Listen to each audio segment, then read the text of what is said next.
Channel सागर भक्तिमाला में आपका स्वागत है। कार्तिक मास महात्म कथा अध्याय 10। राजा पृथु ने नारद जी को प्रणाम करते हुए उनसे अनुरोध किया कि हे ऋषिवर, अब हमें यह बताने की कृपा करें कि भगवान शंकर ने जो अपने मस्तक के तेज को क्षीर सागर में डाला था, उस तेज का बाद में क्या हुआ। नारद जी ने बताया कि जब भगवान शंकर ने अपना वह तेज क्षीर सागर में डाला तो वह तेज उस समय शीघ्र ही बालक बनकर सागर के संगम पर बैठकर संसार को भय देने वाला रुदन करने लगा।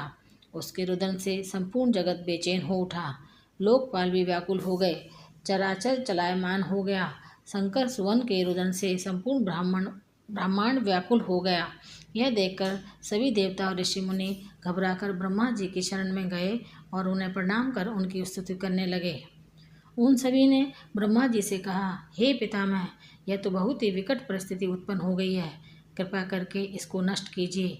देवताओं के मुख से इस प्रकार सुनकर ब्रह्मा जी सत्यलोक से उतरकर उस बालक को देखने के लिए सागर तट पर आए।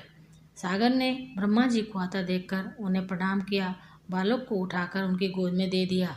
आश्चर्यचकित होते हुए ब्रह्मा जी ने पूछा, हे सागर, यह बालक किसका है?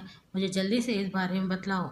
सागर विनम्रतापूर्वक बोला, प्रभु, यह तो मुझे ज्ञात नहीं है, परंतु मैं केवल इतना ही जानता हूँ कि यह बालक गंगा सागर के संगम पर तट प्रकट हुआ है। इसलिए हे जगत गुरु, आप इस बालक का जात कर्म आदि संस्कार करके इसका जातक फल बताइए। नारद जी आगे बोले, सागर ब्रह्मा जी के गले में हाथ डालकर बार बार उनको अपनी ओर आकर्षित कर रहा था। फिर उसने ब्रह्मा जी का गला इतनी जोर से पकड़ा कि उससे पीड़ित होकर ब्रह्मा जी की आंखों से आंसू टपकने लगे। ब्रह्मा जी ने अपने दोनों हाथों का जोर लगाकर किसी प्रकार सागर से अपना गला छुड़वाया और सागर से कहा, हे सागर, सुनो, मैं तुम्हारे इस पुत्र का जातक फल कहता हूँ। मेरे नेत्रों से जो यह जल निकला है, इस कारण इसका नाम जलंधर होगा। उत्पन्न होते ही यह तरुणावस्था को प्राप्त हो गया है, इसलिए यह सब शास्त्रों का परागामी, महापराक्रमी, महावीर, बलशाली, महायोद्धा और रण में विजय प्राप्त करने वाला होगा। यह बालक सभी दैत्यों का अधिपति होगा। यह किसी से भी पराजित न होने वाला तथा भगवान विष्णु को भी जीतने वाला होगा। भगवान शंकर को छोड़कर यह सबसे अवध्य होगा। जहाँ से इसकी उत्पत्ति हुई है, यह वहीं जाएगा। इसकी पत्नी बड़ी पतिव्रता, सौभाग्यशालिनी, सर्वांग सुंदरी, परम मनोहर, मधुर वाणी बोलने वाली तथा शीलवान होगी।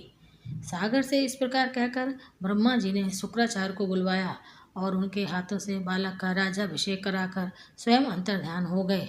बालक को देखकर सागर की प्रसन्नता की सीमा न रही। वह हर्षित मन से घर आ गया। फिर सागर में उस बालक का लालन पालन कर उसे पुष्ट किया। फिर कालनेमी नामक असुर को बुलाकर वृंदा नामक कन्या से विधि पूर्वक उसका विवाह करा दिया। उस विवाह में बहुत विशाल उत्सव हुआ। श्री शुक्राचार्य के प्रभाव से पत्नी सहित जलंधर दैत्यों का राजा हो गया।